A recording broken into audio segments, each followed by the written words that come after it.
The Mariners have the most top 100 prospects in all of baseball. Joe and I are going to break down who those guys are and where they ranked. And then we're going to talk about an article from Daniel Kramer, a Mariners beat reporter, who talked about what the Mariners were waiting for in terms of moves that need to be made, and that they do plan on making a big move before spring training. And there was a little bit of rumblings about that from one Colby Patnode when he joined Jake over on Raise the Trident. We're going to talk about what that move could be and what could be coming down the pipeline in today's episode, episode 159 of the Hit It Here podcast, part of the Bleav network. The Dustin Halama, the Alex Stewart, and the Nolan episode of the podcast. All three of them have donated to our GoFundMe, which is not a money laundering scheme, by the way.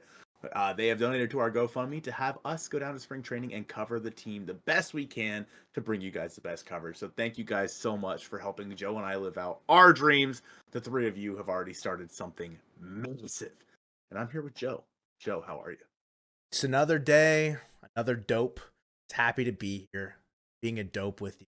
Just a couple of dopes, living out some fun, just having some fun, having a good old.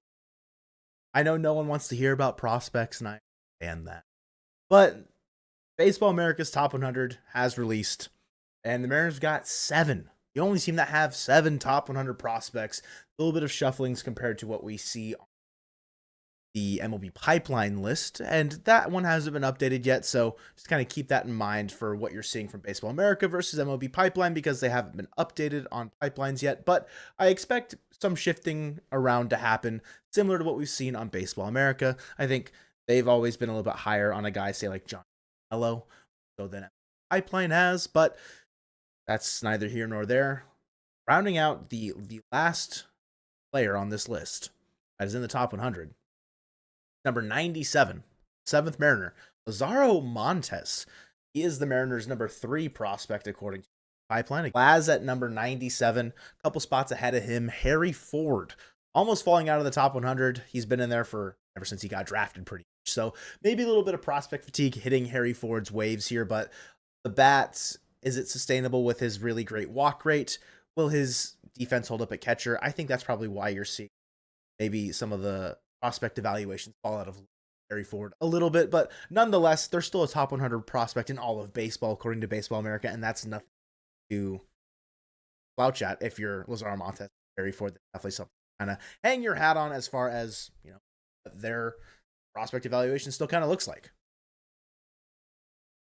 I was going to let you talk now. Oh, yeah. Okay, so Felton Celestin comes in next at 89. Obviously, a guy from the international signing period a couple of years ago at this point. Shortstop might profile best at shortstop compared to all the guys on this list. But right above him is a guy who had a big year in 2024. Michael Arroyo comes in at number 77 on the top 100 prospects list. A big jump for Michael Arroyo here. And I think it's well-deserved, in my opinion. A guy who we've talked a little bit about possibly being someone that makes sense to trade. But at the same time, he comes in here at number 77. The last guy I want to talk about, Joe, before you reveal the top 2 here, is Johnny Farmelo coming in at number 70. This one is interesting to me, so I kind of want to stop here for a second and discuss. Farmelo is a guy who obviously was drafted and then ended up getting hurt. What was his knee, right? Is what it was? On a non-contact play. Working his way back, but right, he has been a guy, when you're looking at MLB pipeline, a lot of people would say that they have been undervaluing. I think Baseball America, even like just baseball media and like Aram over there, they've always been very high on Johnny Farmelo. Even Accent, he's been very high on Johnny Farmelo for a long. Like, Johnny Farmelo really hasn't had a lot of time in professional ball because got drafted out of high school, kind of made his debut late in the season. I don't even know if he actually played in 2022 because he got drafted in 2023, right? Mm-hmm. Then, no, I don't think he did. Like with Pete, I think he played in the postseason because I watched his first home run. So I think he only played in the California playoffs in 2023, but then did injure himself pretty early in the season. He played in 46 games. Guy that has the potential to fit all 5 tools, has decent pop. Stole 18 bags in those 46 games. Obviously, it's in single A Modesto. Playing level is not necessarily the highest for like the top prospects, but that's where you got to start. Everyone's got to start there. You got to start somewhere. And for Johnny Farmelo, I'm not surprised that he's this high because I think a lot of people kind of like look at his potential of what he can be and like what he was doing before he did get injured. And I think they're hoping that he kind of realizes that full potential with a fully healed ACL, non-contact, the ideal situation there. But for a guy that relies a lot on his legs, I'm honestly surprised that he is still this high, though, because that could be a pretty detrimental injury long term from him. It's helpful that he's, only 20. But in that same way, like, he may never be the same ball player again. I hope that's not the case. But the fact that they're so bullish on a guy like Johnny Farmelo, I think speaks a lot to what they've seen out of him from like a profile, like specifically. Right, and it's interesting because we saw Felton Celestin have a kind of similar thing, where obviously he had the injured hamstring. I think he broke his hand at some point. Just some injuries for Felton Celestin, and he played in 32 games down in rookie ball, hit 352, 431, 568 with 3 homers and 27 RBI. Obviously, a shortstop. He's 18 years old. I think it's interesting that Farmelo he balloons so much because, like you said, we haven't really gotten to see him play that much, and yet the way we're talking about him now compared to the way we were talking about him maybe a year ago, it's completely different. Like we're talking about him being a legitimate like top 5 prospect in the Mariners system. When you look at this, there are 7 guys listed here for the Mariners. Those are, by Baseball America's count, the top 7 in the Mariners farm system. And so I think that would mean that Farmelo would be number 3, which is a pretty big jump in my opinion for a guy who did not hit the cover off the ball when he was not before he got injured, right? I mean, like it's not he played well, but like a 264 average isn't anything crazy. You know what I mean? It's not like he hit like 15 home runs. He hit 4 in those 46 games. Not to say that's bad, but just to say, to look at what Farmelo's done. I'm not saying this is the wrong choice. I'm not saying that having him this high is the wrong choice. I just find it interesting to know that based on what we're looking at right now, because that would mean that Michael Arroyo would be number 4. Arroyo had a fantastic year last year, closer to the big leagues, and in my opinion, plays a more premium position. With that being said, well, yeah, shortstop, second base, yeah. He's probably going to be a second baseman. But I think that it's just interesting to see Johnny Farmelo, a guy who didn't really get a whole lot of run last year, rank above guys like Michael Arroyo, who had an incredible year, and even Felton Celestin, who, again, I think has one of the highest ceilings in this system. But Farmelo, maybe he's a more consistent guy. It's just we just haven't had enough time to actually see what he can do to be able to really judge that. But everybody seems to be on the same page that he deserves the bump, so I'm all for it. Yeah, a lot of like scout evaluators will kind of point to plus speed and solid defense as a foundation, which he also has a good hit tool. Like growing into his body, growing into his power, I think to raise his ceiling. If the basement is him being a plus speed and good defender, like you can more so teach and coach someone to be a better hitter. Like, yeah, you can condition all you want, but like you're not going to coach Ty France to steal 30, 40 bags every single. It's just not going to happen. Like, it's very unlikely. Whereas like you can teach a bad, like maybe less polished hitter become a better hitter on. But moving ahead here to the second ranked Mariners prospect, according to Baseball America, just outside of the top 50. I Bleav he was probably in the top 50 before this, if I'm not mistaken. I think he's like, again, not maybe as drastic as Harry Ford, but definitely like fallen down a little bit as he's getting closer to graduation and other big prospects are making waves and obviously draft classes are coming in. But Cole Young here at number 56 could play second base for the Mariners in 2025. He's going to start out in Tacoma more than likely. Has seen that shift away from shortstop and more as the second baseman, which I think has impacted some of his, I guess, like longevity as being like a top end prospect. You don't really see second baseman necessarily be that like upper echelon prospect because like you kind of mentioned like position value. Center field shortstops are always going to be the main guys unless the prospect is like that good, right? Like say A-Rod came up as like a third baseman. That's a bad example. He's a shortstop. What's a good example? What's a good example here? Don't have one. Lindor. All right, I don't know. Maybe I don't know because like who like thinking back to like I don't know like the last like top prospect every single year has been like Jackson Holiday, Gunnar Henderson, like shortstops. Yeah, Jackson Holiday. base. But I don't know. I just think position value definitely weighs a lot as far as prospects are concerned. Not to say that Cole Young has really lost a step in his professional career. I think he's still doing very, very well. I mean, being able to hit Dickey Stevens Park down in Arkansas, nothing to slouch at. He's shown a lot of maturity, I think, as well. Like after getting benched early in the season or taken out of a game because he dogged running out like a ground out, like, and then to winning the Texas League Championship and like being the winning run and like celebrating that way, being the number 2 prospect here shows, I think, a lot of value in what he brings as far as like potential, but also like going into 2025, he's probably going to graduate off this list. So you might see Johnny Formello be the number 2 prospect by season's end. But the number 1 remains consistent. Number 16 in all of baseball, Colt Emerson. A lot of people saying could be a top 10, top 5 prospect by season's end, depending on graduations, depending how Colt grows into that hit tool, which is the thing that I think everyone's been waiting on fully to see, like really come into his own. But Colt Emerson is about as good of like a raw, like shortstop potentially growing out to third base prospect as you can get. I mean, he was, I think, the 6th or 7th ranked overall shortstop according to MLB Pipeline. Yeah, Colt Emerson's, he's that dude. He is definitively the Mariners' number 1 prospect, without a doubt.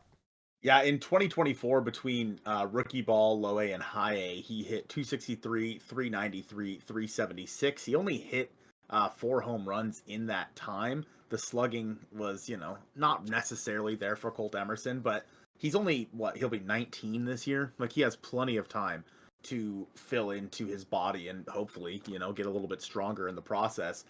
I think that everyone has kind of agreed that he grades out best as a third baseman in the future. A guy who, in my opinion, probably moves there. While maybe Fellman stays at short if everyone stayed together. I think that Emerson has a really good chance, like you said, to be in the top 10 as we get closer to the end of the season, whether that be because guys do graduate or what have you, for whatever reason, is if he gets a full season under his belt, because in 2024, he only played in 70 games. And then in 2023, he played in 24. So now, hopefully, he can get a full season under his belt in 2025 so we can really see what he can do. I will be interested to see where he starts next year. I would assume he starts back at high A. I would assume. We know that guys like Cole Young are going to start in triple A unless he somehow miraculously makes a team out of spring training. So yeah, it'll be interesting to see what it is that Colt Emerson can do moving forward in 2025, and if you can tap into some of that power potential. But 7 top prospects in the top 100 for the Mariners, that's pretty big. And there has long been the idea that the Mariners want to trade some of those prospects this offseason because they don't want to lose players off the major league team. That if they're looking for trades, they are more okay now with trading their top prospects, whether it be because they just had a great international signing period, signing like obviously Yorger Batista, etc., or the fact they have pick number 3 and pick number 35 in the upcoming June amateur draft where they can restock this farm system. The Mariners are more open to it. They've gotten pretty lucky, I'm not going to lie, with, the way the drafts have kind of worked out for them over the past couple of years in terms of positioning. And obviously they have 3 picks in 2023 in the top 35 or something like that. And then, 2 picks in the top 40 here this year. So being willing to trade these prospects is important, but we know that a lot of teams are not willing to take prospects in trades right now. However, Daniel Kramer posted an article talking about the title is "The Mariners in a Holding Pattern with the Third Base Market." And they're saying that's because of Alex Bregman, where if he signs with the Red Sox, maybe Cassis becomes available, or he signs with the Tigers, maybe Jace Jung comes available. They do mention here, I'll just read you the first paragraph. The Mariners entered the offseason with what they believed were a finite number of needs. And in an otherwise quiet offseason across MLB's transactional front, they believe they're positioned to make a notable move before spring training, according to sources familiar with the club's thinking. Now, we'll talk a little bit more about that in the next segment as well, because Colby mentioned that on Raise the Trident. But, Joe, as we look at the 4 different possibilities here, between the Blue Jays and the Red Sox and the Cubs and the Tigers, when it comes to where Alex Bregman signs, if he does sign with one of those teams, do you see the Mariners then pouncing on that opportunity? Given how industry sources say that the club is thinking, which is hilarious verbiage, by the way. Like we're I don't know. That's just, to me, that feels, I don't want to talk about that as much. It's just interesting the way that that's I'm sure they think a lot, maybe too much, and don't act on things that probably should just get done without thinking too much. Of those teams, I think the Cubs probably have the legit option for the Mariners that fills a position of need that makes the most sense given what the rest of the team already has. I could see the argument for the Red Sox if they want to revisit Tristan Cassis, but I mean, that conversation is in a weird spot with the deep dive they did on Cassis that didn't fit the ball. Whatever, right? They get Bregman, Raffy moves over to first, and like, then what's Cassis doing, right? If it's the Blue Jays, I don't know who becomes available. If it's someone that's like that worth it, like if I mean we were just on touching bases with Chad. I think will be out tomorrow. This conversation, so I don't want to give away too. But like the Blue Jays have some interesting middle infield prospects, either at second or maybe even a corner at third. That not necessarily prospects, but younger, controllable players that could be interesting to the Mariners in that way. But like I don't really think about the Tigers. Like maybe Matt Veer, Jace Jung's the only one that's mentioned in this article. Andy Ibanez, but Nico Hoerner probably is the one that is the most legit, immediate upgrade at a position that feels like the most of need. Cassis is great, but I think second base is still more worth the upgrade compared to what you get by upgrading at first base by bringing in Cassis. Like getting Nico Hoerner at second, yes, the injury concern with the surgery, him being out, maybe not ready for opening day or being out for the first month of the season, whatever. I think there's definitely legitimate concern there, but if Bregman to the Cubs does happen, not to spoil this article a little bit, but John Birdie just signed with the Cubs right before we started recording. Another middle infielder, mainly played second base, played first base a little bit for the Yankees, but that was out of necessity, but has been mainly a second baseman, primarily with the Marlins in his career. Is that a fail-safe for Nico Hoerner? Is that just like a bench piece? Or is that like them preparing to move Nico if they sign Brett? Like, because then they'll have Matt Shaw able to play second and then use Birdie as the fail-safe for Matt Shaw at second if they sign Bregman. That is an interesting wrinkle to this conversation. And the way that you're emphatically nodding leads me to believe that I think you're on the same page as I am about Nico. Yeah, I mean, of the moves that are listed here, and I'll go down them in here in just a second, but the Cubs were the first one listed, and the one that just makes the most sense. If they do end up signing Alex Bregman, which there's been some smoke to that in recent days, if they do end up signing Alex Bregman, because the reason that the talks fell apart in the first place was they traded Isaac Paredes, so they then were not willing to move an infielder anymore because their infield was kind of a little shoddy at that point. Now, if they sign Alex Bregman, they might be like, oh, okay, we can move an infielder now. That being, of course, Nico Hoerner. There was legitimate traction towards a deal before the Astros were able to acquire, well, till the Astros traded Kyle Tucker, but got Isaac Paredes in that deal. Another one listed here is Boston. You kind of already broke that one down. Those two are listed 1 and 2 for a reason. Those are the two that have actually been legitimately talked about by those teams and ones that actually gained some sort of traction. And then Toronto, it is mentioned here by Kramer, Aurelvis Martinez, Leo Jimenez, and Addison Barger, along with Ernie Clement and Will Wagner. So about 5 guys there, but none of those guys, like, they're more unknown quantities than what you would be getting out of somebody like Nico Hoerner or even Tristan Cassis in that regard. And then with Detroit, the Tigers might be open to dealing Jace Jung, MLB Pipeline's number 62 overall prospect, for back-end bullpen help and or another younger shortstop prospect to replace Jung, both of which the Mariners possess. So if the Mariners were to trade, say, I don't know, somebody low, like, gosh, who's a good lower level prospect? Like Further away? Yeah. Is DeWall Joseph a shortstop? Yes, but he had a really... Yeah, he did. I honestly think, I mean, given his... It's interesting, but like Michael Arroyo, he's probably going to start next year in Everett. He was mainly in Arkansas. He was mainly in Everett last year, but I think he probably still 2 years away. Arroyo, he's coming off his best career as a professional I think would make the most sense. Because I don't think they'd want to give up Ellison necessarily, but if you're looking at guys that are further away, it could be them, or it could even be Ty Pete. Ty Pete has been a not like a I won't say like lost cause, but a guy that feels like he's kind of like losing ground in terms of like where he will fit in with this ball club long term because of positional availability and just like the timing of like how these prospects will eventually come through the system. Hi Pete, I mean he's a very versatile player, freak athlete, does have a little bit of a problem striking out, but that could be one as opposed to Arroyo if you think that like a package. So like I don't it's hard to say with like what the Tigers would necessarily want fully, but Pete or Arroyo would be where I would try and go. I'm the Mariners at regard. Like, would I be okay doing like Jace Jung, the Mariners would be getting, but then like Gregory Santos and Ty Pete? Like, the Mariners would then need to definitely add to their bullpen. But like, I don't hate it. Or, maybe Troy Taylor instead. Like, I don't know.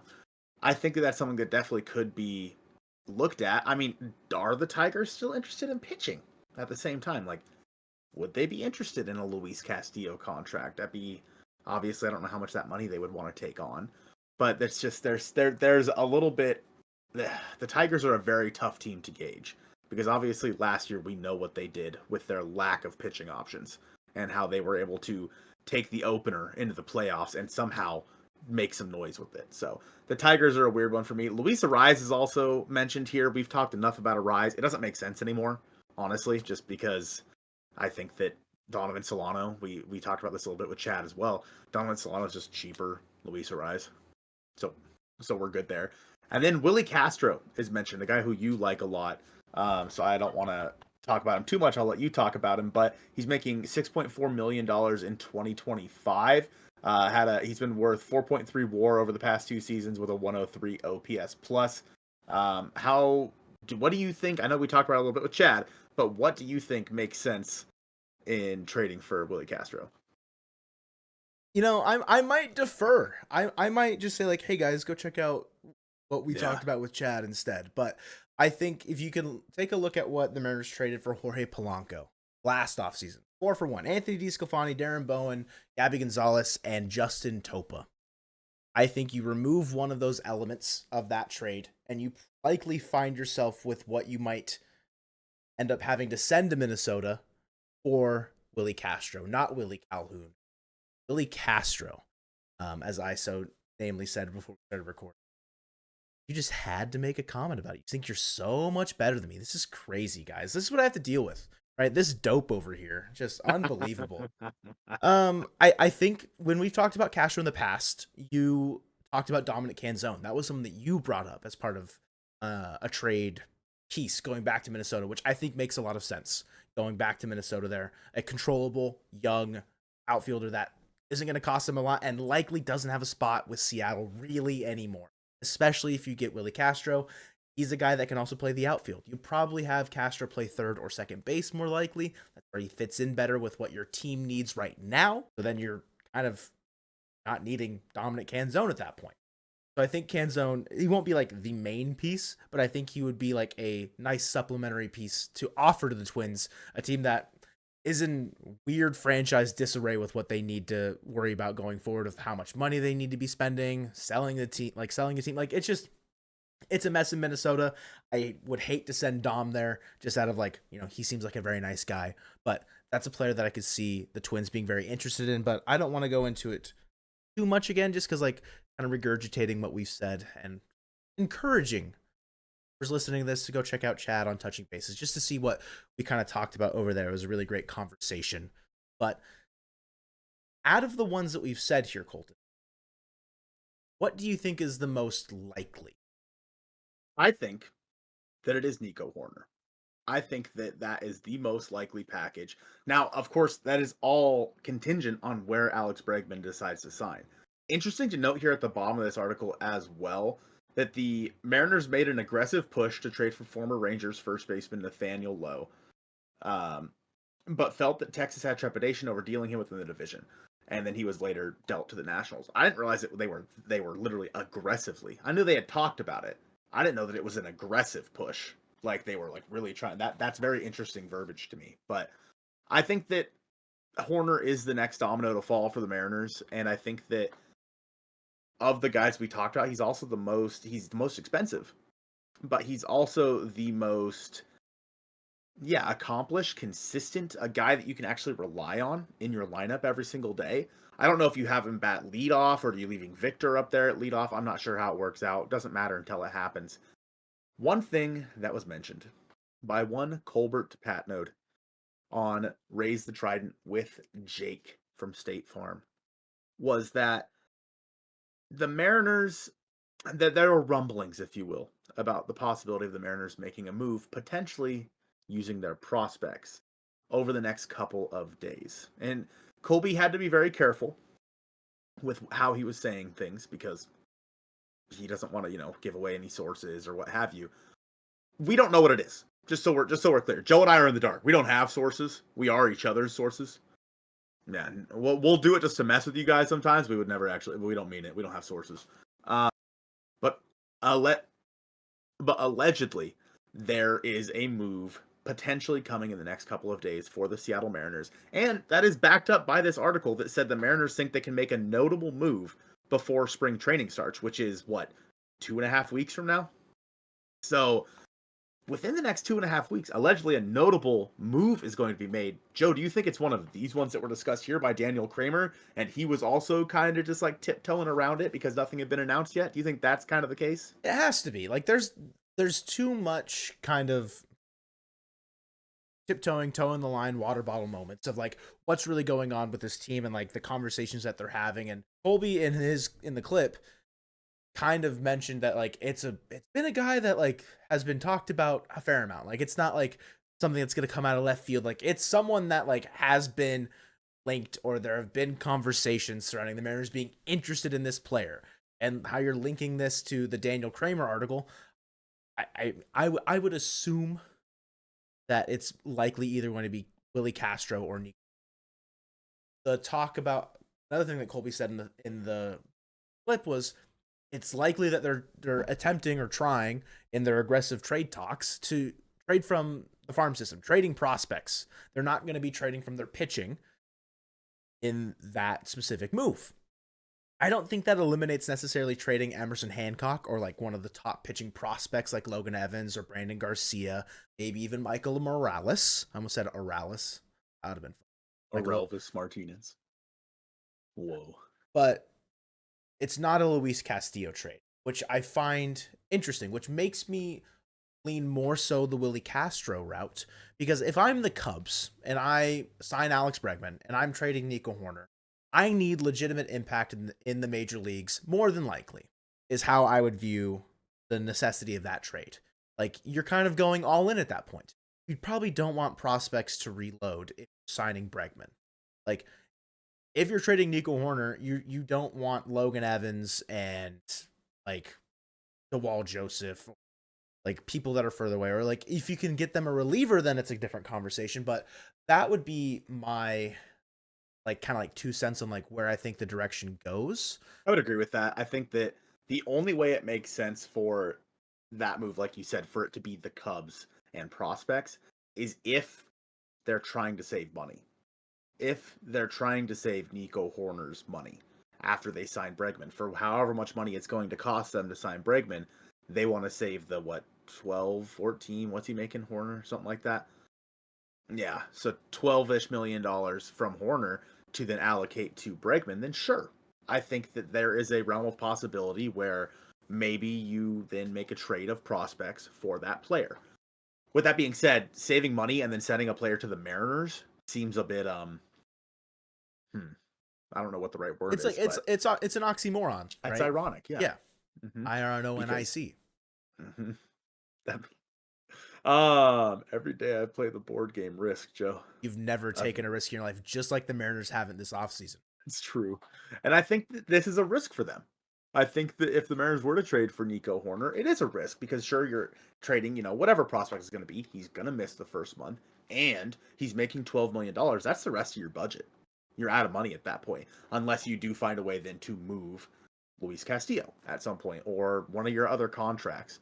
One thing I also want to note, speaking about moving contracts, was I Bleav Lyle and TJ did an interview with Joe Doyle, and he mentioned how if the Mariners do want to move Mitch Haniger's money, it's going to cost them Colt Emerson.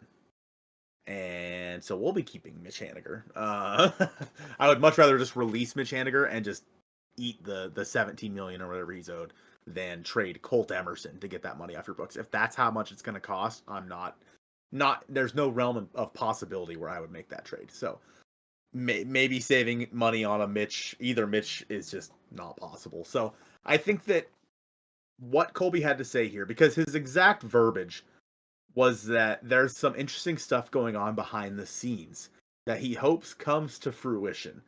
So again, tiptoeing around the Mariners are going to make a move. He did not explicitly say that.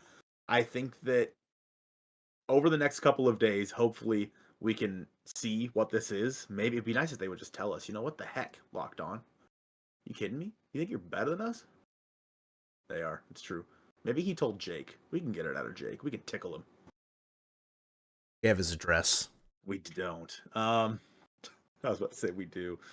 We don't. Just so we're clear, for legal purposes, that was a joke. But yeah, it's gonna be an interesting couple of days. Again, only a few more weeks until spring training. So for the Mariners, hopefully a move is coming sooner rather than later. But that's gonna do it from us here on episode 159 of the Hit It Here podcast, the Donatello episode of the podcast. And go Mariners.